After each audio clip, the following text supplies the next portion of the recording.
सभी भक्तों को श्री शिवाय नमस्तुभ्यम हर हर महादेव। ओम नमः शिवाय। तो आज हम आपको प्रतिदिन शिवलिंग का निर्माण करके शिवलिंग की पूजा करने वाली पूजा कर कर बता रहे हैं, जो सावन में पूरे 30 दिन आपको करनी होती है।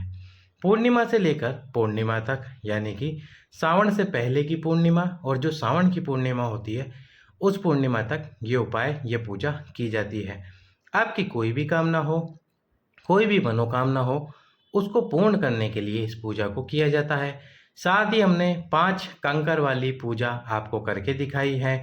प्रतिदिन 5 कंकर वाली पूजा आप कर सकते हैं और ये जो शिवलिंग का निर्माण करके पूजा करने वाली है, ये पूजा भी आप कर सकते हैं। कैसे करनी है आप पूजा देख सकते हैं और पांचों कंकर को मैंने आपको दिखा दिया है उंगली लगाकर कि 5 कंकर किस प्रकार से हैं। दोनों में से कोई एक पूजा, ये दोनों पूजा आप कर सकते हैं। इच्छा आपके ऊपर है, जैसे आप करना चाहे वैसे कर सकते हैं। यदि ये वीडियो आप 10 दिन बाद देखें सावन शुरू होने के, तब भी आप ये पूजा शुरू कर सकते हैं। 3 दिन बाद देखें तब भी आप ये पूजा शुरू कर सकते हैं, या 15 दिन बाद देखें तो भी आप सावन में इस पूजा को अगले दिन से ही प्रारंभ कर दीजिए। भगवान शंकर की कृपा आपके ऊपर 15 दिनों के लिए ही हो जाएगी। तो आप देख सकते हैं, सबसे पहले हमने शिवलिंग का निर्माण किया। शिवलिंग का निर्माण आपको इसी प्रकार से करना है। मिट्टी को उठाकर शिवलिंग का निर्माण कर लिया और जो 5 कंकर है उनको भी हमने धोकर रख लिया था। उनको ही शिव मानकर उनकी पूजा हम कर रहे हैं। इसके बाद में हमने दूध समर्पित किया, जल समर्पित किया भगवान शंकर के शिवलिंग पे। जैसे आप शिव मंदिर में पूजा करते हैं वैसे ही आपको ये पूजा करनी है। जो जो वस्तुएं आपके पास समर्पित करने के लिए हो वो सब कुछ समर्पित करें भगवान शंकर को, आपकी कामना करते हुए।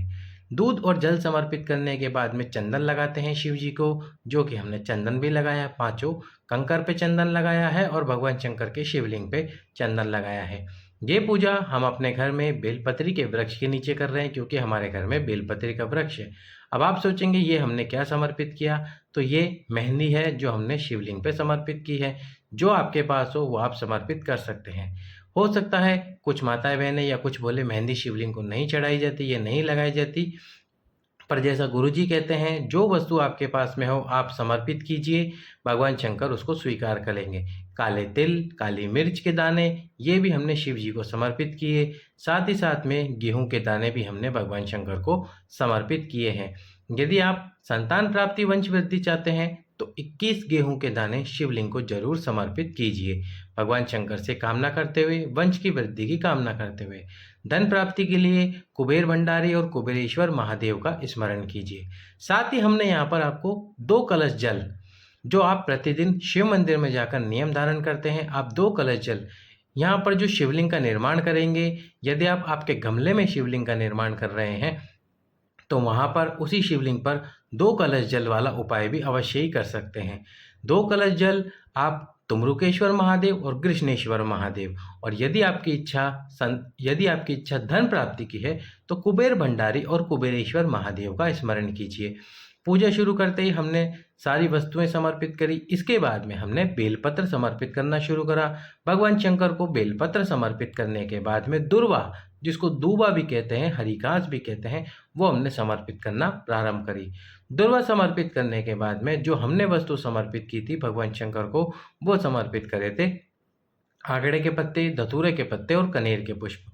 ये सभी हमें आसानी से मिल गए थे। शमी पत्र और शमी के फूल नहीं मिलने के कारण वो समर्पित नहीं कर पाए। साथ ही जैसा मैंने आपको बताया था कि किसी भी वृक्ष की 5 पत्तियां आप समर्पित करें, तो हमने आम के वृक्ष की, हमारे घर पर ही आम का जो वृक्ष लगा है उसमें से ही पत्तियां तोड़कर भगवान शंकर को समर्पित करी।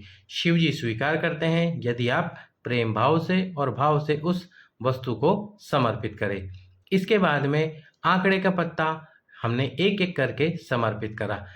यदि आपकी इच्छा है संतान कामना की तो आप आंकड़े के पत्ते भी समर्पित कर सकते हैं, धतूरे के पत्ते भी समर्पित कर सकते हैं।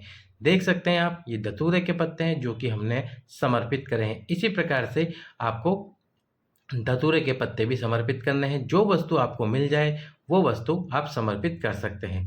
वीडियो को यदि अभी तक आपने लाइक नहीं करा है तो वीडियो को लाइक करके चैनल को सब्सक्राइब कर दीजिए और इस वीडियो को अधिक से अधिक लोगों के पास में शेयर कर दीजिए।